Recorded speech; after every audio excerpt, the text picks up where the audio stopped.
Romanos capítulo 11, a partir do versículo 11. Lembre que na semana passada a gente mostrou aqui por que Deus rejeitou temporariamente o seu povo eleito, Israel. Por quê? Porque foi um povo que passou a confiar nele mesmo e não em Deus. E nós falamos como isso é perigoso, como é perigoso confiar em si mesmo, como é perigoso achar que você é quem faz, que depende de você, que você é o dono de tudo.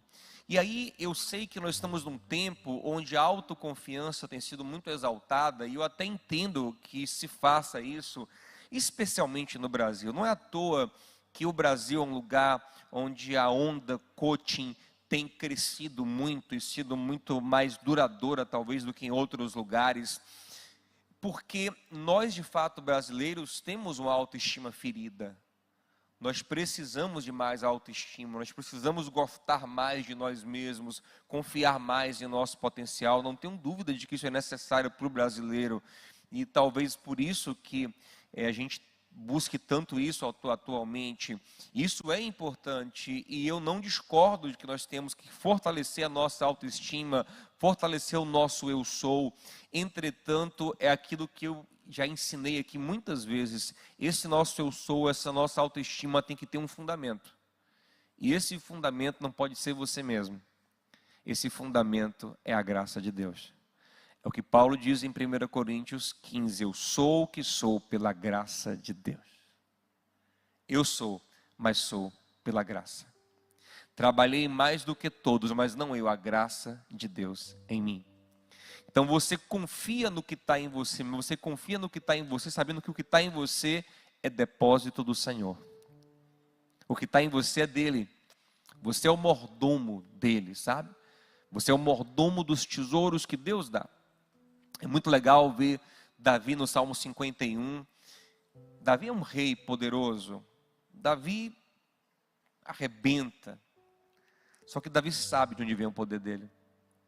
Então no Salmo 51, quando ele é confrontado acerca dos seus graves pecados, confrontado por Natã, profeta, ele se quebranta, ele escreve o Salmo 51 como uma confissão daqueles pecados terríveis que ele cometeu. E é interessante que, se você olhar para o rei anterior, Saul, quando ele foi confrontado por causa dos seus pecados, o medo do rei Saul era perder o apoio popular. O medo do rei Saul era perder a coroa. Mas Davi em nenhum momento mostra esse tipo de medo, porque ele sabe que não é o apoio popular que ele sustenta, não é a coroa de fato que ele sustenta, é outra coisa que o sustenta. Interessante que Saul, a princípio, ele não perdeu o trono. Na verdade, ele morreu rei. Ele não perdeu o trono. O texto fala em 1 Samuel 16, 13, que Deus retirou o espírito dele de Saul. Ele continuou rei, continuou rico, continuou poderoso, mas agora é um homem atribulado, porque saiu o Espírito Santo. O texto fala que veio um demônio para dentro dele. Toque em alguém e diga assim: ó, nada fica vazio. Nada fica vazio. Sempre alguma coisa preenche a nossa vida. Sempre alguma coisa preenche os espaços. Preenche o nosso coração. Nada de fato no universo está vazio de fato. Sempre alguma coisa preenche. Então saiu Deus e entra um demônio em Saul. Aí ele é poderoso, mas não tem segurança de fato. Porque se o Senhor não guardar a casa, em vão vigia quem guarda. Tem cama de rei, mas não tem sono para dormir. Vive atribulado. Só relaxa quando Davi vem tocar para ele. Tem comida real, mas não tem apetite para comer. Então ele é atribulado, ele é infeliz, ele é amargurado, ele é doente. Não é verdade? Por quê? Porque perdeu o principal, que era a presença de Deus. Já Davi, quando peca, quando começa a ter confusão por causa do pecado, ele deixa trono para Absalão, ele abre mão de um monte de coisa, mas tem uma coisa que ele não quer perder. No Salmo 51 ele ora e fala: Senhor, não retires de mim o teu espírito. Não me lances fora da tua presença. Porque Davi sabe que o que sustenta ele, na verdade, é isso aí. É o Senhor, é a presença dele, é a força dele. Então estou fazendo toda essa construção aqui para te relembrar da semana passada. Paulo diz que os judeus, eles são desligados porque o seu coração se envaidece. Eles começam a achar que eles são em si mesmos justos, merecedores, bons, éticos, superiores e a desprezar os outros. Observem que essa temática está muito presente no Evangelho de Jesus. Jesus conta uma parábola em Lucas 18 sobre um publicano e um fariseu. E fariseu naquele tempo era elite. Hoje nós temos a imagem do fariseu como alguém hipócrita. Mas naquele tempo não, gente. Naquele tempo fariseu era o que havia de melhor. Tanto que Paulo diz que era um orgulho para ele ser fariseu. Ter sido discipulado pelo maior mestre da época, que era um fariseu chamado Gamaliel. Então, naquele tempo, quando Jesus fala assim, subiu para orar um fariseu, um publicano, é tipo assim, subiu para orar alguém muito bem quisto, muito respeitado, e alguém desprezado, porque publicano era uma escória social. Subiram os dois para orar. E qual a diferença deles? Muitas. Quem tem uma vida mais ética? O fariseu, sem dúvida. O fariseu é mais ético, o fariseu se comporta melhor, o fariseu tem hábitos melhores do que o do publicano. Ele é uma pessoa melhor que o publicano, sem dúvidas. O problema é como ele se porta diante de Deus, confiando em si e não dependendo da misericórdia de Deus. E aí, como Deus diz em Isaías, as nossas justiças são como trapos imundos. Não ache que o que você faz, eu faço. Não, sempre que começar essa coisa assim, de eu faço, diga assim, eu tenho misericórdia. Isso é misericórdia de mim. É a coisa mais perigosa do mundo. Você começa a achar que é você que faz, que você que movimenta, que você que arrebenta, que você que constrói, que até Deus meio que te deve, sabe? Você ouviu aí, né? Quero ver a sua parte agora, hein? A gente começa a diverter a coisa, inclusive vai entrar hoje na reflexão de hoje isso. Paulo vai falar sobre isso hoje. Então, por causa disso, Paulo diz, por causa dessa confiança em si mesmo, os judeus perdem muito com Deus. Então, o fariseu e o publicano são exemplos disso. Um diz, Senhor, olha que cara maravilhoso. Eu não minto, eu não adultero, eu não roubo, jejuo 2 vezes na semana. Gente, eu não sei quem tenta jejuar pelo menos uma vez na semana. Eu tento toda semana. É uma luta, né? O cara jejua 2 vezes na semana. Não é brincadeira, não. Jejuo 2 vezes na semana. Dou o dízimo de tudo que eu recebo. Não sou como esse aqui. Você acha?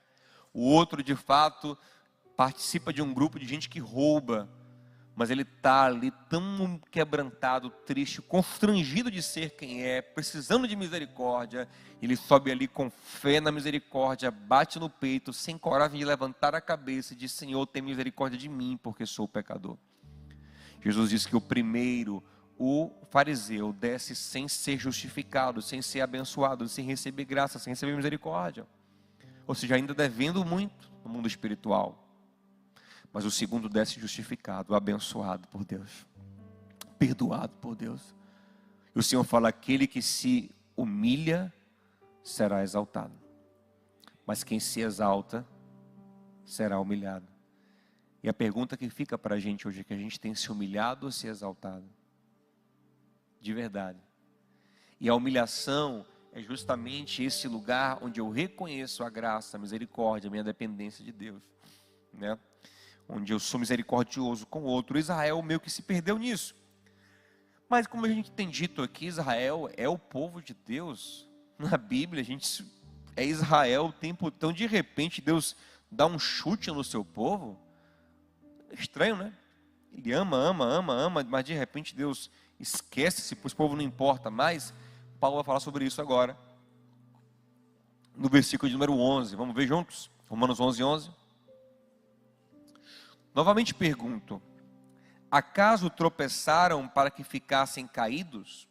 De maneira nenhuma. Ao contrário, por causa da transgressão deles, veio salvação para os gentios, para provocar ciúme em Israel. Mas se a transgressão deles significa riqueza para o mundo, e o seu fracasso, riqueza para os gentios, quanto mais significará a sua plenitude. Estou falando a vocês, gentios, visto que sou apóstolo para os gentios, exalto o meu ministério, na esperança que de alguma forma possa provocar ciúme em meu próprio povo e salvar algum deles. Pois se a rejeição deles é a reconciliação do mundo, que será a sua aceitação, senão vida dentre os mortos? Olha que coisa profunda que Paulo está falando aqui. Paulo está falando o seguinte, olha, a soberania de Deus projetou tudo isso. Observe que Deus, ele se manifesta no meio do povo de Israel por muitos anos, e ele fica ali. E não é fácil para o povo de Israel aceitar de repente que vão entrar outros povos dentro da fé e meio que bagunçar a fé deles, porque realmente, gente, não é fácil você aceitar a entrada do diferente, do estranho, naquilo que você considera bom, seu, naquele seu seio familiar. Entenda que Israel é uma grande família, é a casa de um homem chamado Jacó e seus 12 filhos. É todo mundo parente de alguma forma ali. Então eles têm o Deus de Abraão, o Deus de Isaac, o Deus de Jacó. E é difícil para eles aceitarem outros povos se agregando, apesar de terem várias profecias que diziam que chegaria um tempo que povos do mundo todo procurariam o povo de Deus para aprender do Senhor. Mesmo assim é muito difícil, é complicado para eles aceitarem isso. Tanto é que a igreja primitiva teve dificuldade. Qual foi o primeiro problema da igreja primitiva, gente? Atos capítulo 6, xenofobia. Os gregos começam a reclamar com os judeus, dizendo, olha, da distribuição das cestas básicas, os alimentos aqui na igreja, as viúvas gregas são preteridas, elas não são assistidas. O pessoal que administra isso só dá alimento para a viúva judia. Uma igreja cheia do Espírito Santo, mas tem uma dificuldade com essa questão racial muito grande. Observe que quando para Pedro ir pregar na casa de um italiano, Atos capítulo 10, Deus teve que dar uma visão para ele, sobre animais puros e animais impuros. Deus manda ele comer animais impuros, ele fala, Senhor, eu nunca comi isso, eu sou judeu, minha dieta kosher não permite comer isso. E o Senhor fala assim, mata e come, não considere impuro aquilo que eu purifiquei. Aí Pedro quer entender o que é aquilo quando chegam mensageiros dos italianos, da casa de Cornélio, dizendo, ei, vem, Deus deu uma visão a Cornélio, nosso patrão, para te chamar para você ir pregar lá para ele. Aí ele entende. E ele só vai pregar para os italianos por isso, porque Deus está mandando, deu uma visão para ele sobre tornar puro o que é impuro. E ele vai lá, ele prega, meio ressabiado ainda, mas no meio do sermão a Bíblia diz que o Espírito Santo enche os italianos, que profetizam, que falam outras línguas, como um sinal da aprovação de Deus, da inclusão de Deus. Mas quando Pedro volta, você acha que ele não teve problema com a igreja, não? Teve pepino. Os irmãos de Jerusalém param ele e falam, que conversa é essa que soubemos que você foi pregar para os italianos? Desviou, foi?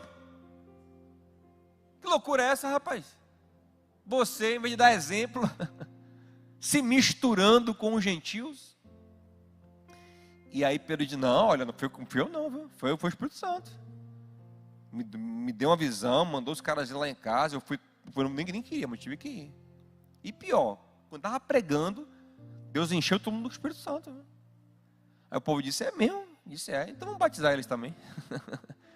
Vamos fazer então, a aceitação foi complexa. Lembre que depois disso, Paulo se queixa que certa vez estava num lugar com os gentios, estava Pedro ali também comendo com os gentios, aí chega um pessoal da turma de Tiago, irmão de Jesus, que era mais judeuzão, e quando os amigos de Tiago chegam naquela casa cheia de gentios, Pedro, que estava comendo com os gentios, levanta da mesa e finge que nem conhece os gentios. Aí Paulo fica pirado. Olha para ele e fala na cara dele, rapaz, como é que você é um hipócrita, viu? Antes do pessoal chegar aqui, você estava aqui de boa com os gentios. Aí chega o de Tiago, você levanta e finge que nem conhece os irmãos gentios. Se converta, Pedro. Então olha como isso é problemático. Aqui gente, eu falando de Pedro. Então olha como é difícil essa questão de judeu aceitar outros povos dentro da fé.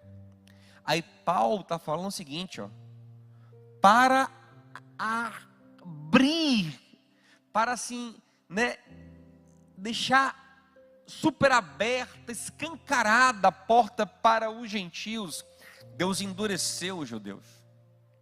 Porque quando ele endurece os judeus, ele faz com que a igreja, o evangelho se volte para os gentios. Lembre que as parábolas de Jesus falavam muito sobre isso. Sobre um rei que fazia uma festa e que tinha convidados escolhidos, mas que não queriam ir para a festa. E com a recusa dos convidados, o rei dizia o quê? Vá pelos cantos, vá pelas ruas, pega os mendigos. Gente, o mendigo é a gente, viu? Gentios. Pega os que não são e faça ser. E enche a festa. Então, Paulo está falando sobre isso também. Paulo fala, como a gente já viu aqui em Romanos, que há sim privilégios vários em ser judeu. Deles são os pais, são as promessas, eles têm toda uma cultura que gera bênção. Não é à toa, gente. Depois um dia eu vou falar sobre isso para vocês aqui. Não é à toa. Se você olhar a história do povo judeu, o que eles constroem, o que até hoje esse povo faz, não é à toa que acontece o que acontece no meio desse povo. É um povo especial, é um povo diferente. É um povo que não tem... Deve ter agora 15 milhões de judeus, 16 milhões de judeus no mundo, talvez. Eu sempre acompanho, não sei como está agora, mas outro dia era 14, está uns 15 agora, milhões de todo mundo. E eles têm, e sim, toda hora, né, com dificuldade, perseguições ao longo da história, e cerca de 25% dos prêmios Nobel são deles. É um povo minúsculo no mundo, mas que domina a intelectualidade do mundo. Se imaginar, é judaico. Se imaginar o que é teorias, eu estudo psicologia, eu fico impressionado. Todos os grandes teóricos da psicologia, assim, 90% são judeus.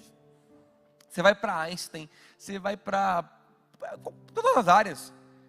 Teórico de direita é judeu, de esquerda, Marx é judeu. Freud. Os caras que revolucionam o mundo são judeus. Os caras da Google são judeus. O Facebook, o Zuckerberg é judeu. Né? Então, para onde você vai? São eles que estão sempre inovando, pensando, criando, inventando. Israel é um país desse tamanho, tem 70 anos de idade. Olha a potência que aquele país é. Olha os milagres econômicos que aquele país vive. Nunca perdeu uma guerra. Israel, com dias de fundado, entrou em guerra, derrotou os países árabes todos em volta. Com dias de fundado, dias de nação organizada, entra em guerra com países centenários, gigantes, e derrota todo mundo. Então, assim, acontecem coisas com esse povo que não é normal. Tem uma coisa que acontece no meio deles. A gente fala assim, pastor, mas a gente deve a eles muito. Nossa Bíblia, de ponta a ponta, foi escrita por judeus. Todos os livros. Nosso Messias é judeu. Jesus viveu a vida toda em Israel. Saiu quando era bebê, foi para o Egito, voltou. Saiu uma vez para a Sírio-Fenícia rapidinho e voltou. Mas nasceu e viveu e morreu e ressuscitou em Israel. E de lá ele mudou o mundo. Pronto, Jesus é judeu. Pronto, só isso aí já dá para a gente entender que povo é esse, né? O homem que mudou o mundo e antes e depois é judeu. Pronto. O nome sobre todos os nomes é o nome de um judeu chamado Yeshua. Acabou. Então esse povo é especial, Paulo está falando. Esse povo é diferente. O que é que Deus fez com esse povo? Como ele era muito especial, como ele foi muito abençoado ao longo da história e acabou ficando arrogante, Deus segurou eles na arrogância, Deus travou eles, vocês vão ficar agora quietinhos aqui, eu vou travar vocês para abrir a porta para os gentios. Aí Paulo está falando o seguinte, aí Deus vai fazer entrar um monte de gentio no reino. E com essa entrada de gentios no reino, Deus vai causar ciúmes a Israel. Olha a ideia de Deus. O judeu vai colocar com ciúme. Isso é propósito de Deus. Rapaz, eles têm mesmo, viu? Eu converso com os judeus, eles têm mesmo. Rapaz, vocês são gaiatos, né? Tomaram de posse do nosso Deus, As promessas de Abraão, as bênçãos, vocês, rapaz, vocês são... Quando a gente chega lá em Israel, a gente chega de galera. Só tem cristão, meu amigo. E lá, eles ficam impressionados com a nossa fé, com o nosso amor pelo Senhor.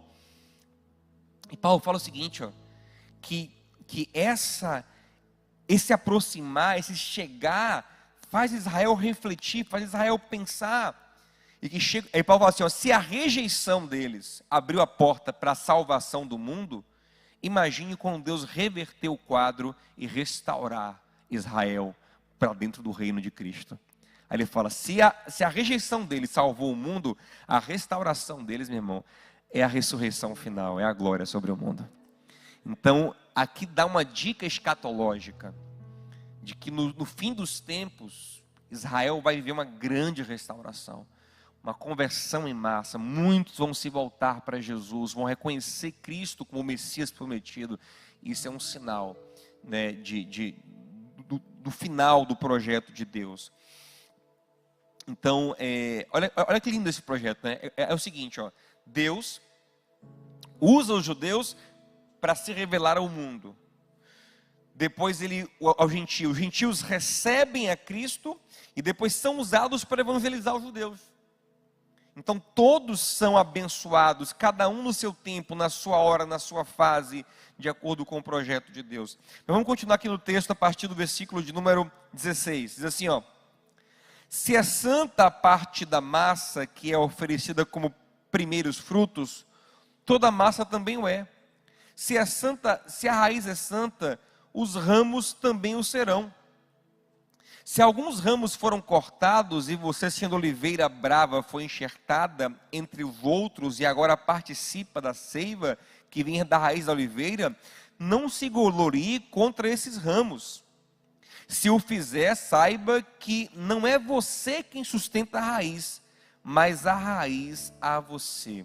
Olha que coisa profunda, está falando o seguinte, vai falar o seguinte, olha, vocês gentios, nós gentios, temos que ter cuidado para não nos gloriarmos contra os judeus, não sermos antissemitas. E cuidado com o antissemitismo, é um veneninho que corre solto. É impressionante isso. Vira e mexe, encontra alguém antissemita. Do que esses judeus? Por que você não gosta de judeu, velho? Não sei.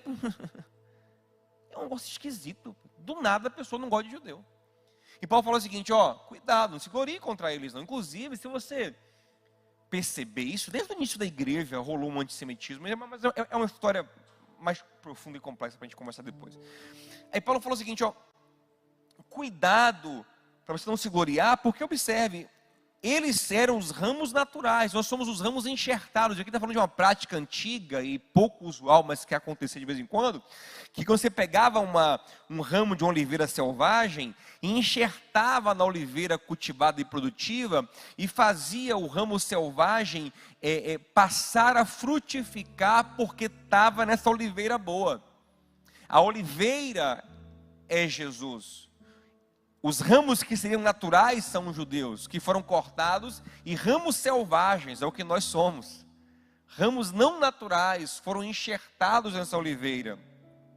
E Paulo fala assim, ó, cuidado, não se glorie contra os ramos naturais, porque quem sustenta você na oliveira é a raiz, que é Jesus. É a oliveira que é Jesus. E não você mesmo, você foi enxertado, você não tem mérito nenhum. Mais uma vez a graça ressaltada.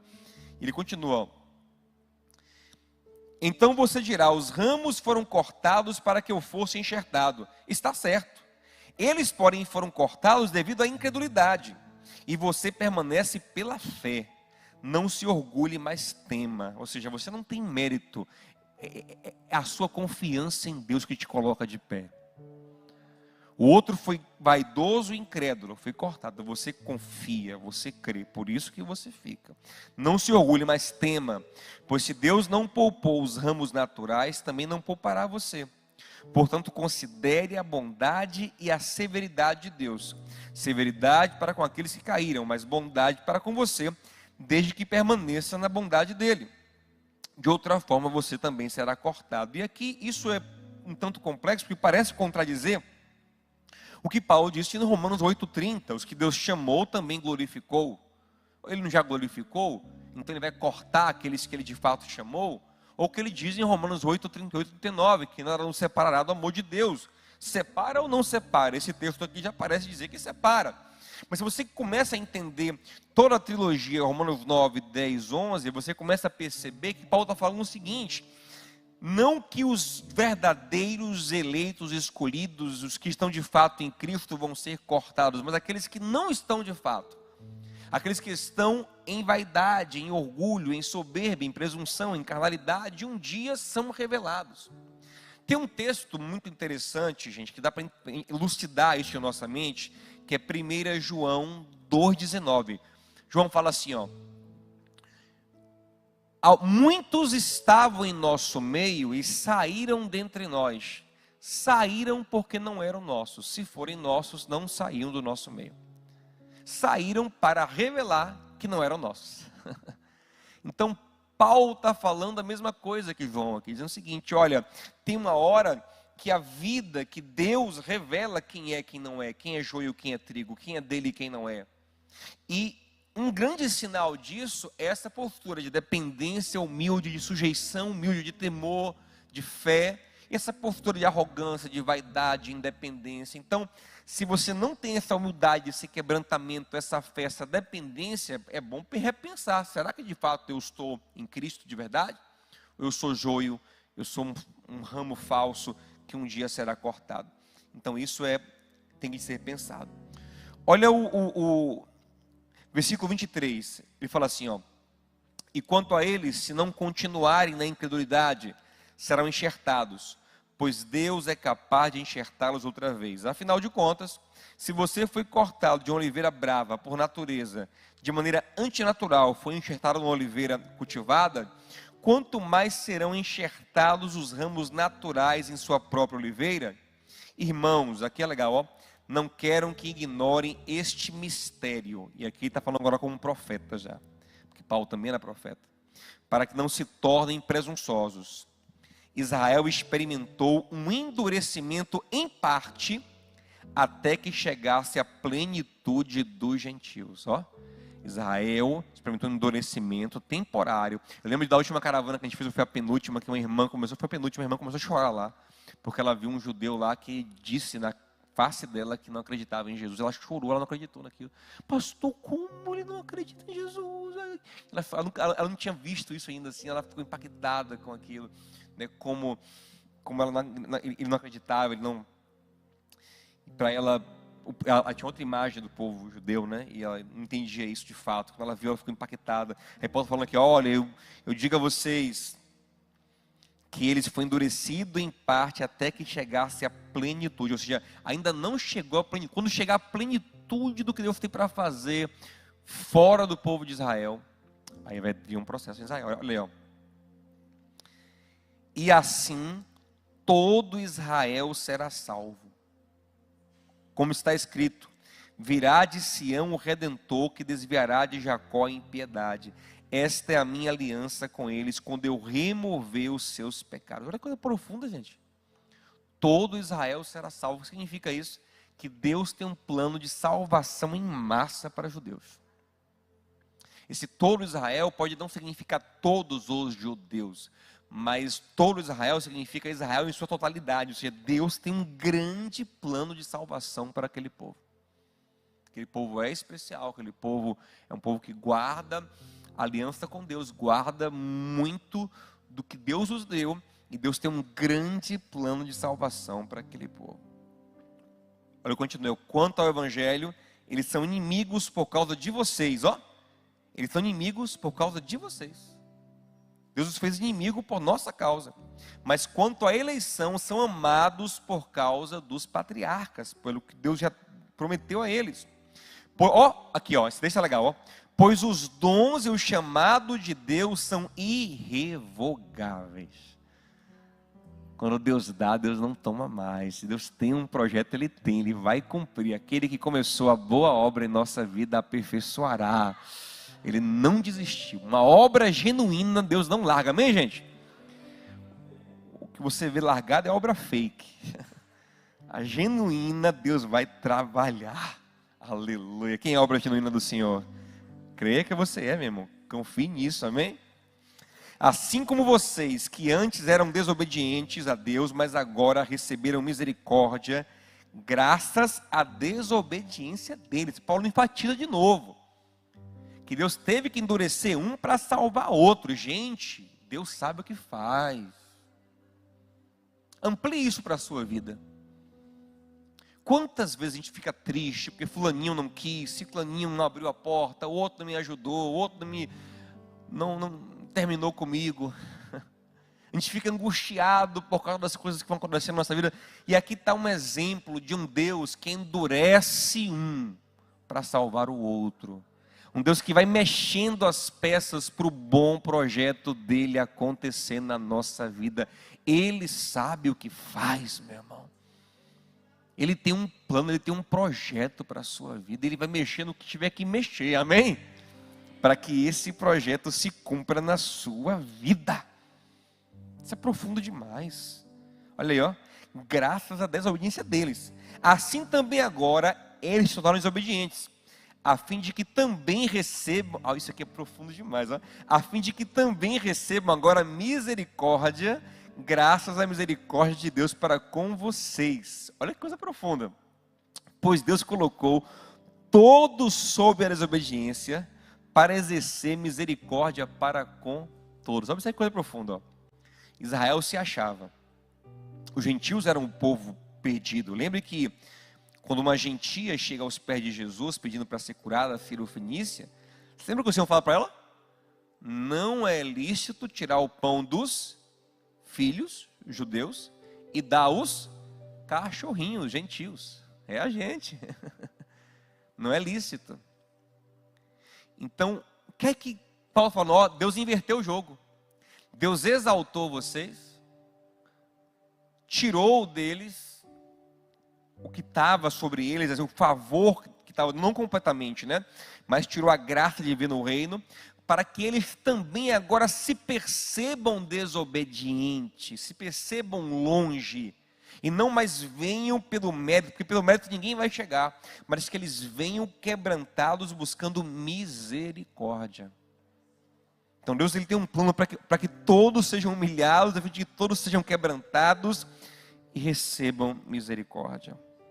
Isso é maravilhoso. Diga ao seu irmão, Senhor, Deus sabe trabalhar, meu irmão. Confia no Senhor, busca o Senhor, entrega ao Senhor. Deus sabe trabalhar, gente. Deus sabe como faz, Deus sabe como agir. Sabe, ore por sua família, ore por quem você ama, evangelize, faça a sua parte, entregue nas mãos do Senhor, porque Deus sabe trabalhar. Amém, gente? Deus sabe trabalhar. Deus ele tem as suas formas. Tem coisas na Bíblia que a gente olha assim, meu Deus, como é que é? Deus sabe. Tem um cara que Paulo fala assim, ó, entrega a Satanás para destruir o corpo e salvar a alma. Deus nos livre desse lugar terrível, mas assim, Deus ele sabe. A gente tem que buscar e confiar e caminhar com o Senhor, porque Ele sabe trabalhar nas nossas vidas.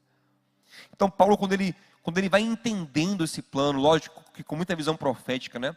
Da salvação de Israel, dos gentios agora evangelizando Israel, de Israel humilhada, buscando ajuda nos gentios. E eu creio que isso pode acontecer, inclusive, por causa de guerra, por causa de perseguição. Israel, por exemplo, recebe muito dos Estados Unidos, que meio que abraçou eles. Enfim, é uma coisa que a gente pode aprofundar depois, pensar esses processos geopolíticos e como isso se reflete, né, como a Escritura se reflete nisso. Mas para encerrar esse texto tão bonito aqui, olhe comigo aí o versículo 33, que é um versículo famoso, a gente canta muito ele. Paulo agora irrompe num louvor ao Senhor, citando Isaías 40, 13 e Jó 41, 11. Ele irrompe em louvor, e isso é profundo, sabe por quê? Porque a revelação de Deus deve gerar louvor no nosso coração. Quando Deus de fato fala conosco, que Paulo está aqui escrevendo, na verdade ditando, né, que essa carta foi escrita por um amanauense, né, um cara que escrevia para Paulo, inclusive ele fala no final da carta de Romanos, e eu, Técio, mando salvação e tal. Então, quando Paulo está ditando essa carta, ele irrompe em louvor ao meditar na grandeza de Deus. Olha o que ele fala, 33, ó profundidade da riqueza e da sabedoria e do conhecimento de Deus. Quão insondáveis são os seus juízos e quão inescrutáveis são os seus caminhos. Tipo, Deus, não dá para entender todos os seus caminhos. Mesmo assim eu te louvo, eu confio em ti. Eu sei que o Senhor está no controle. A gente não precisa entender todos os detalhes da vida, mas a gente precisa crer que Deus está no controle da nossa vida. Você entra no avião e você não sabe como o avião funciona perfeitamente, a não ser que você estude, você não sabe como o avião funciona. Você confia que quem está no controle ali sabe operar o avião, sabe pilotar o avião. É a mesma coisa, a gente se dedica ao que tem que se dedicar, faz o nosso melhor, mas tem coisas que fogem do nosso controle. E você fala, eu sei quem está no controle. Eu sei em quem eu tenho crido. Eu sei quem é o dono da minha vida. Tem coisas que eu não entendo. Tem caminhos deles que são insondáveis, juízos que são inescrutáveis, mas Ele é maravilhoso. Ele tem um plano bom. Eu creio no Deus que disse em Jeremias 29, eu bem sei os planos que eu tenho para você. E eu confio nesse Deus. Aí ele fala mais, ó, quem conheceu a mente do Senhor? Ou quem foi o seu conselheiro? Ninguém compreenderá perfeitamente, mas confiará nele.